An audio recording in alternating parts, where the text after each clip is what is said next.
مکی زندگی کا دور تھا۔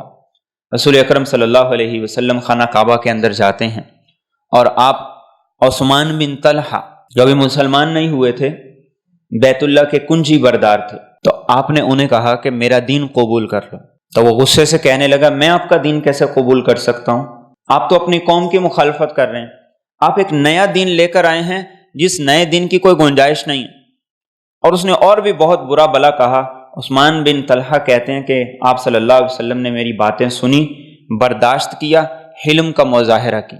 فرماتے کچھ دن گزرے، معمول یہ تھا کہ سوموار اور جمعرات کو بیت اللہ کا دروازہ کھولا جاتا تھا، لوگ اندر جایا کرتے تھے۔ تو آپ صلی اللہ علیہ وسلم تشریف لائے اور آ کر آپ نے کہا کہ عثمان، میں نے بیت اللہ کے اندر نماز پڑھنی ہے، اندر داخل ہونا ہے، تو مجھے بھی جانے دو۔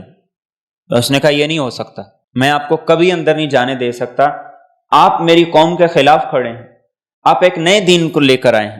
تو آپ صلی اللہ علیہ وسلم نے ارشاد فرمایا کہ عثمان، تم سوچو وہ کیا دن ہوگا جب میری جگہ پہ تم ہوگے اور تمہاری جگہ پہ میں کھڑا ہوں۔ مکی زندگی کا یہ دور تھا، وقت گزرتا گیا، مدنی زندگی کے 8 سال گزر گئے، مکہ فتح ہو گئے اور سارے کے سارے لوگ یا اسلام میں داخل ہو گئے، جو اسلام میں داخل نہیں ہوئے تو وہ ادھر ادھر بھاگ گئے۔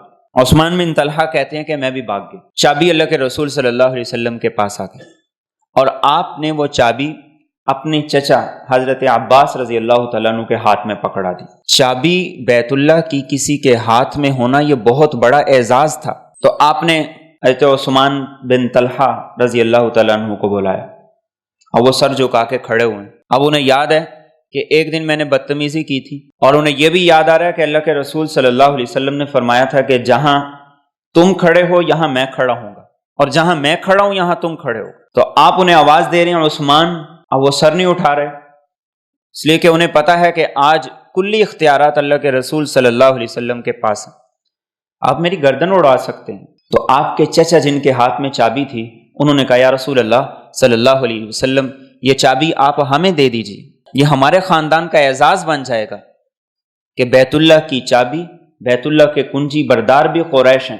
اعزاز تھا، لیکن رسول اکرم صلی اللہ علیہ وسلم نے ان کی بات سنی انسنی کر دی، اور وہ چابی آپ نے لے کر حضرت عثمان بن طلحہ کے ہاتھ میں دی اور آپ نے کہا کہ یہ لو یہ چابی، اور فرمایا کہ یہ قیامت تک تمہاری نسل کے اندر رہے گی، جو بھی تمہاری نسل سے اس کو لینے کی کوشش کرے گا وہ ظالم ہوگا، وہ جابر ہوگا۔ اور آپ نے یہ فرما کر چابی عثمان بن طلحہ کے ہاتھ میں دے دی۔ کیسے کریم اخلاق تھے، اپنے خاندان کو بھی دے سکتے تھے، ایک بڑی سعادت میرے خاندان کے ہاتھ کے اندر آ جائے، اور آج تک وہ چابی انہی کی نسل کے اندر چلتی آ رہی ہے۔ سعودی حکمران بھی ان سے وہ چابی نہیں لے سکتے، اس لیے کہ اللہ کے رسول صلی اللہ علیہ وسلم نے فرمایا تھا کہ یہ چابی جو تم سے لے گا وہ ظالم ہوگا، وہ جبار ہوگا، وہ شقی اور بدبخت ہوگا۔ تو آپ نے جو فرمایا چند سالوں کے بعد آپ کی زندگی کے اندر سچ ہو کر سامنے آ گیا۔